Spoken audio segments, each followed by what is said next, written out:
Hello everyone, this is the Heart of Witchcraft podcast. My name is Sassafras, and today I'm going to talk to you on this is episode 2 of season 2, if you will.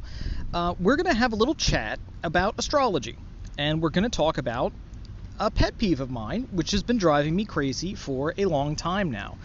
I have found that there simply is no on-ramp to understanding astrology, and I'm going to do something about that right now. So bear with me, because there are a lot of highfalutin concepts in this that get thrown around, but I want to try and do this in plain language, and I have a particular goal in mind, and I'll tell you about that in a second.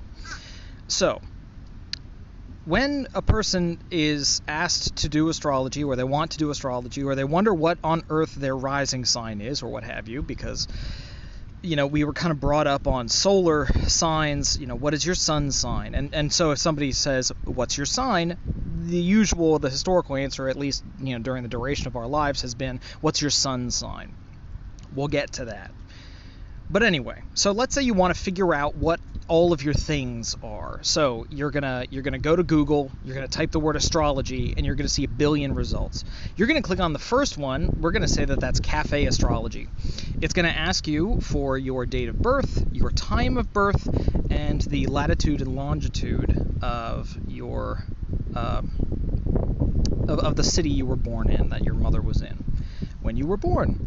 And you're going to enter all that information, and then you're going to hit enter, and at that point you're going to see a chart, and that chart is not going to make any sense to you whatsoever. It's going to scramble your brain, and you're going to have no clue what the hell you're looking at.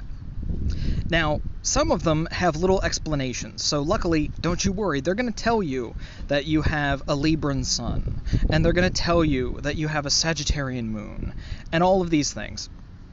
So you wonder what on earth that means, but at least now you have some idea as to what you are. Or you have your CoStar app, and you put in the information there, and it's going to generate a chart for you, and it's going to call it a chart. And it's really just kind of a spreadsheet of your information, and it's not going to make much sense to you either. And yeah, so now you're stuck. And so you can look up what all of these things mean, or on, Cafe Astrology, they give you nice little definitions, and that's the end of the road. That's it. That's the end. That's all you get. And that drives me crazy. I hate it. I don't like it at all, because it's not trying to teach you anything. It just does it. It just does the graph for you. I'm not trying to get you to draw your own star chart, because these calculation tools are incredibly useful. But there's a level of complexity in play here which is a little much for someone who's just trying to understand it. So I'm not actually going to be telling you how to determine your chart. What I want to do, my goal, is to have it so that when you look at your chart, when you look at the horoscope, which is literally what the circle with all the lines in it, that's what I'm talking about. I want you to be able to look at that and make some sense out of it. And so we're going to do that in a few ways. And actually, I have some work for you. I need you to have a piece of paper. It can be any paper, I don't care. Not an important one, but get a sheet of paper. I need you, in about the center of this, to draw a circle. It doesn't have to be a perfect circle, but just draw a circle. All right. So with this circle, what you're going to do now is draw a line going from the top to the bottom, right through the middle, all the way to the bottom, and then from left to right, all the way through it. So now you have what looks roughly like a crosshair. Okay. Now, one of the cool things about this is, so everyone loves, and this is the phrase that's turned around, they say that, your horoscope, which is this chart, it's called a horoscope,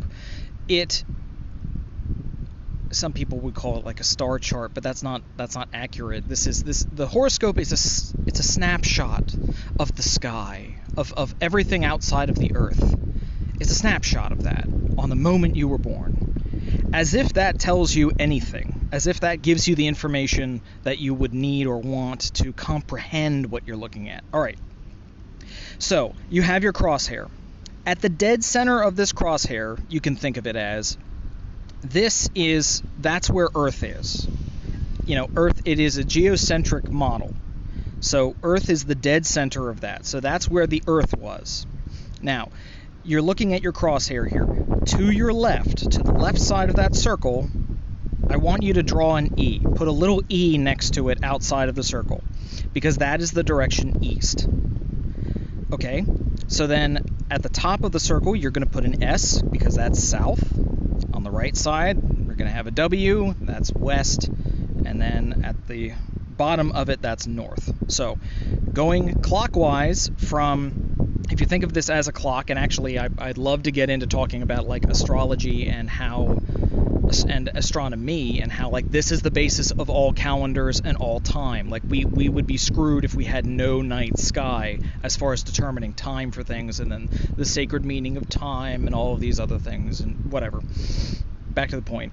So, you know, from 9 o'clock and going clockwise, we've got east, south, west, north.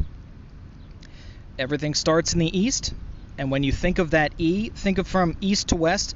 That is that line there is the horizon. So when something is rising in the morning, when the sun rises, it rises over there, if you're looking at it, at what, you know, rough equivalent of like 9 o'clock. The sun comes up over that 9 o'clock, and then it sets over at 3 o'clock, as it were. And then at 12 noon, the sun is at its highest point in the sky.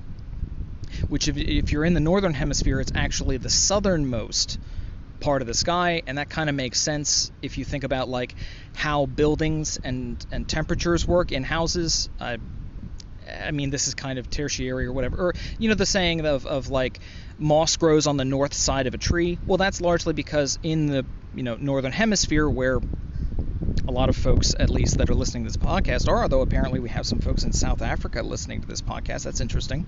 Well, anyway, that's the cooler side of the house is going to be the north side, because where we are in position to the sun, we tend to have the sun a little bit to our south, and that's why it bakes things in the south, and that's why you go to the equator, which is south of us, things get warmer. There is a logic to how the sky interacts with us in our lives, and that logic can be seen, portions of it can be seen on this chart, and that's really what I'm trying to do for you. So think of the top half of this chart from the waist up.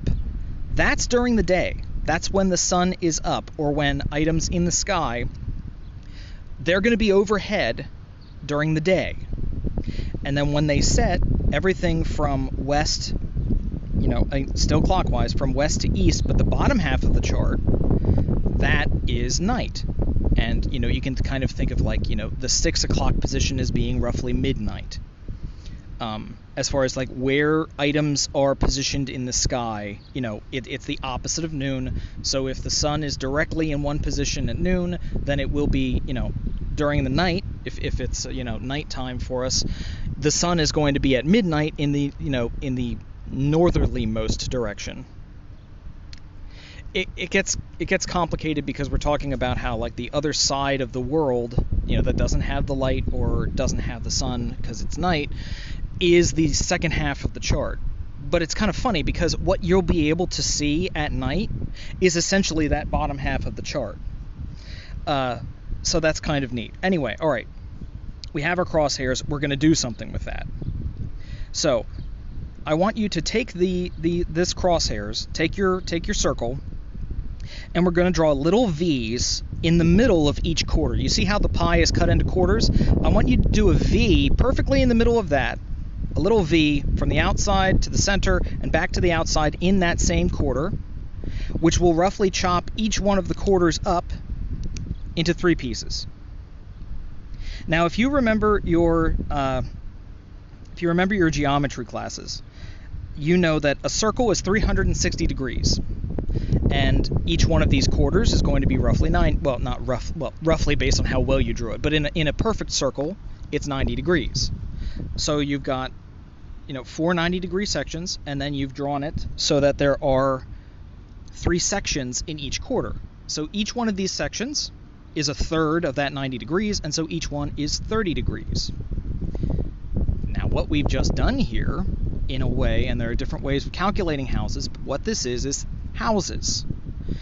And you'll hear more about houses. I'm not going to tell you what each and every house is, but I want you, when you're looking at your horoscope, you'll know roughly what houses things may or may not be in without needing to be, led and shown. So this starts with, okay, we're going to start off, right next to the E. That first little piece of pie is the first house. It starts there. And then we're going to go counterclockwise. So it's actually, we start with E and then we go down. We're going to go counterclockwise. So it's 1, 2, 3, and then we are at north. And then 4, 5, 6, and we are at west. 7, 8, 9, and we're at 7, 8, 9, and we're at south. You see how we're kind of programmed to think of north as being like up on the paper? South. 7, 8, 9, south. And then 10, 11, 12, and then we're back to east. And so there you have it, and that kind of thing. This is how houses are chopped up. There are different ways to do these different things. There are different ways of calculating houses and where the houses would be and so on and so forth. We're going to keep things very simple, which is we're going to do like the whole house sign system. But don't worry about that. 12 o'clock, when the sun is southernmost in the sky, they call that mid-heaven, because that is kind of the midpoint of the heaven at that point that you can see during the day. So if you are standing there and you point kind of directly up, and this is going to be modified a bit based on like your latitude and longitude, don't worry about that. That's too complicated. We're going to keep things simple and in terms that you can actually look up at the sky and have some clue where on your chart you might be looking. That's really what I want to accomplish. I would love for you to be able to do a horoscope, type in a particular time, and then if it's a clear night, you can go outside and actually take a look and try and place these things together. Now, actually, there's a really neat complicating factor on all of that, and we'll get into that when we talk about sidereal. I think that's going to be outside of the scope of this particular podcast, because I have a lot to say about sidereal astrology, which is sometimes called Vedic astrology or Hindu astrology. And then NASA loves, it feels like every year NASA loves to weigh in on this, and I've got something to say for them as well. But anyway, all of that's outside of the scope of what we're getting at. But what I would love for you to be able to do is to look at the night sky and relate it somehow to the chart you have on your paper, or rather to have some idea what the night sky would look like based on a chart. Okay, so now we have our kind of like clock on its side, as it were, our rotated clock, our pizza, our pie, whatever it is. Okay, pardon me. When you have so you have this, and now at some point I want you to go on a cafe astrology type site and type in your information, put it in, and it will populate. Now, it will have a chart that looks like this. It'll be in its different segments and whatnot. It may not have them looking like pieces of pie. It may have a number of concentric circles with the different signs and things like that, and different numbers perhaps. And it's roughly the same thing. Each one is 30 degrees roughly, because of the way that we calculate things and tend to have things calculated. And they may not line up exactly. That's not whole house, but that whatever, we're going to move on. Because it's complicated enough. In the end, I may not be successful in trying to make this as simple as I want, but damned if I'm not going to try, because you have to be able to look at your chart and be able to make some sense of it. So, what goes into these various points? What gets put on this map of the sky? Well, the planets. So, looking up at the night sky, some of the brightest objects, actually the brightest object that you will typically see, aside from the sun,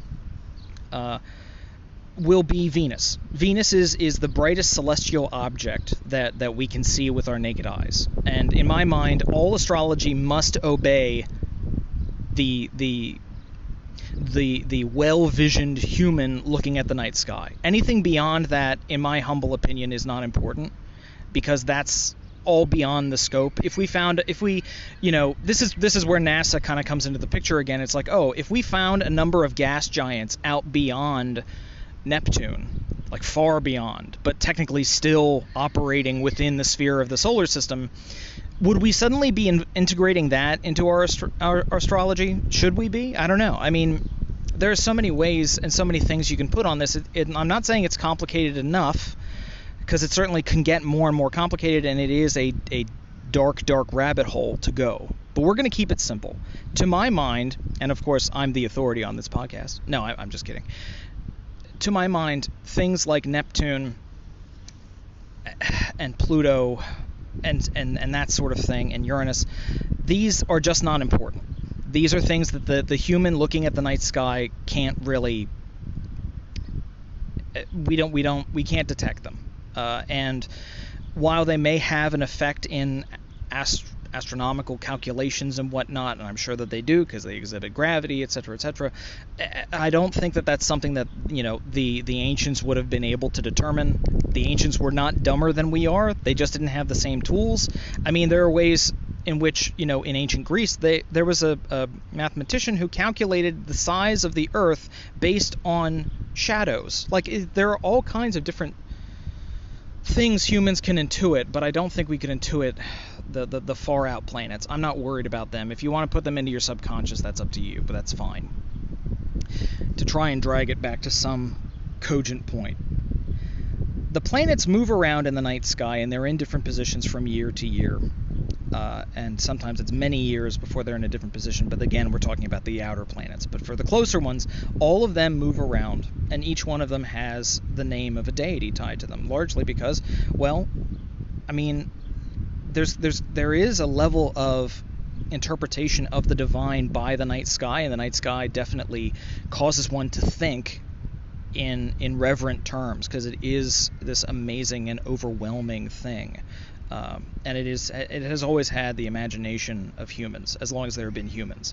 It has always captured our imagination, for good reason. Well, these end up getting placed onto your chart, and most of the ones you're going to look at will actually give you a key. Hopefully they'll give you a key. If not, over time you'll learn out what symbols are where. And so you'll see what position these different things are in your chart. And so if you read that you have, you know, Jupiter in your 4th house, hopefully, based on the way of laying out the circle and the pieces of the pie, you'll have some clue as to where that was going to be when you were born.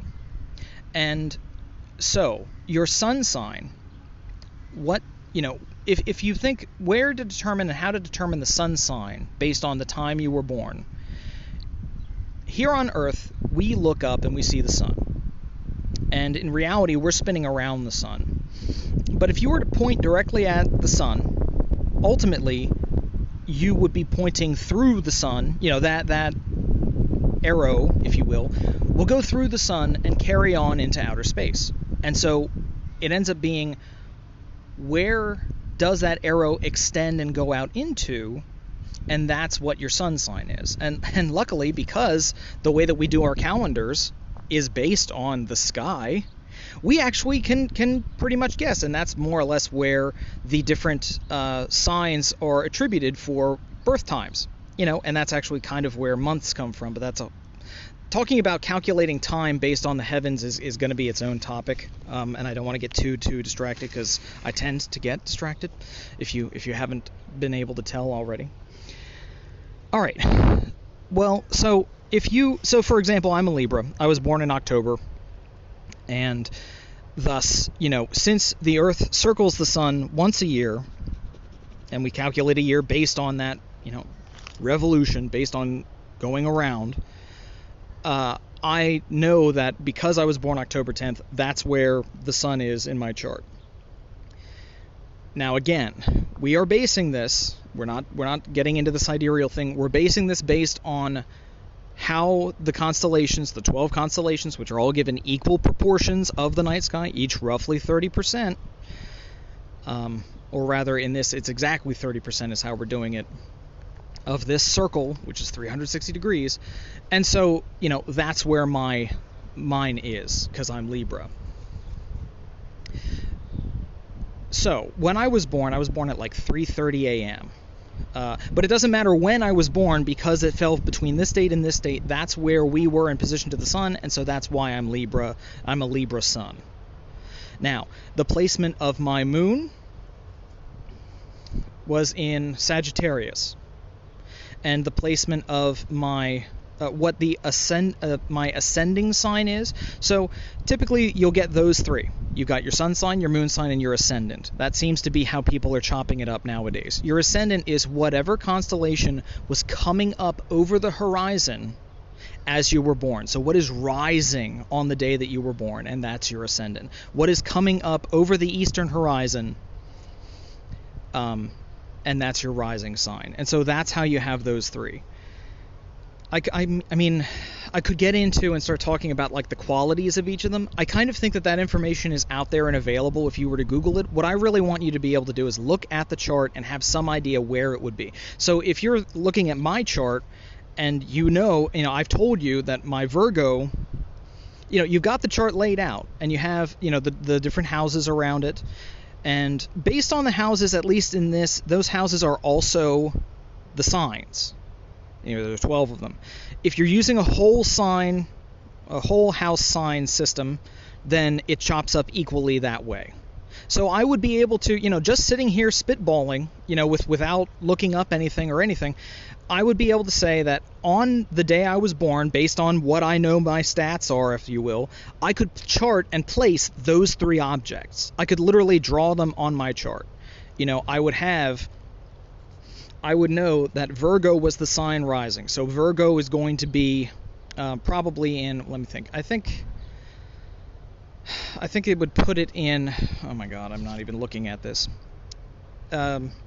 My first house or my 12th house, because it's rising over the eastern horizon.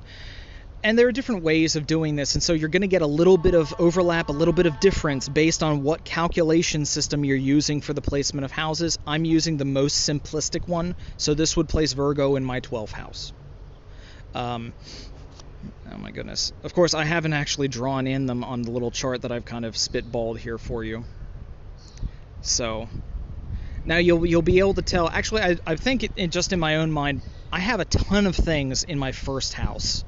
And of course, since Virgo borders with Libra and things rise over that over the eastern horizon, that I believe that would also make me a first house Libra.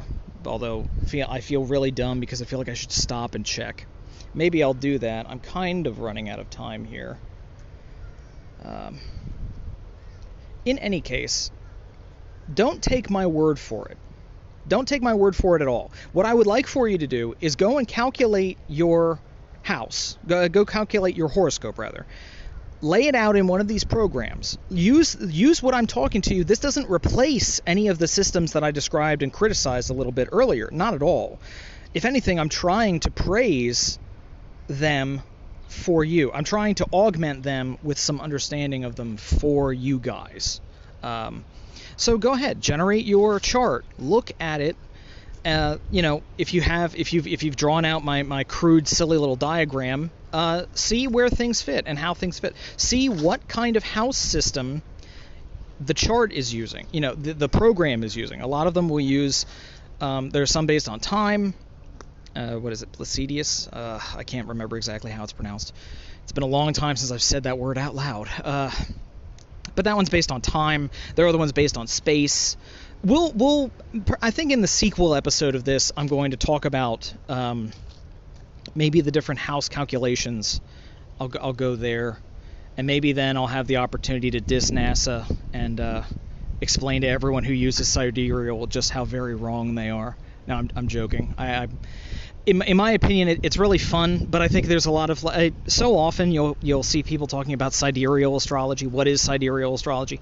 The most basic explanation is it bases everything on where the constellations actually are, as opposed to using like a space thing, because there's been a good bit of drift. It's like the constellations drift a bit from what the calculation should have in. Now, in tropical astrology, that's the alternative to sidereal. Tropical is based on the sun and our relationship to the sun, Earth's relationship to the sun, and it starts the clock, if you will, exactly where we do. In the east, it says it starts the cycle with the spring equinox, and it says the spring equinox begins Aries, and long ago that worked out that way. Now is it 70 years, maybe a little more than that, things shift by a degree. And so over time, since ancient Greece, since the classic period, there's been a good bit of shift. It's like 21 degrees, something like that. So according to a sidereal astrologer, I would be a Virgo because of that shift. But anyway, I'm totally starting on the sidereal thing. I'm going to get to that later. In the meantime, what I wanted to say, I actually wanted to express how happy I am that this little podcast has gotten a bunch of listeners. As I said, there are some in South Africa. We are hosted nowadays on Spotify, Apple Podcasts, Google Podcasts. We're here on Anchor. We're in the iTunes. We're in iTunes, which I know is owned by Apple, but I don't know if it's exactly the same as Apple Podcast. I switched from an Apple product a long time ago. I'm on a cheapy Android now. On Pocket Casts, on Breaker, on Radio Public, and on Overcast. So that's like feels like that's like 10 different podcasts that now host this show, and I have like no episodes yet, so I have to fix that. But apparently almost everyone is around my age, which makes me happy because I'm 36. So there are a bunch of people my age are looking, and it's overwhelmingly female, which I suppose on the topic of witchcraft is to be expected, because it's kind of tied in with that. Although there's a little bit of a myth, because I'm a witch and I'm a dude, but that's okay. Anyway, I would like to thank all of you for spending a little bit of time with me, and I promise I'm going to revisit this topic because I'm very passionate about astrology. I'm very frustrated with how it's presented. And hopefully my babbling here hasn't been too mind-numbing. Hopefully in small steps it's digestible to anybody. That's the goal, is to try and be accessible, and we'll see how successful that is. I can be reached at heartofwitchcraft@gmail.com if you want to send me an email. I'm also on Twitter as heartwitchcraft. I don't really tweet much at all. Eventually today I'm going to tweet out that I put out this episode. I just don't have a whole lot of time in my day, and I have babies. I have a bunch of kids, so my day is kind of gobbled up between that and work. But I'm going to try and be better about that, and I'm going to try and record more of these episodes because I enjoy talking with you guys. Anyway, so everyone have a nice and safe weekend. It's supposed to be a scorcher. It's going to be really hot. But yeah, have a good evening, folks. Take care.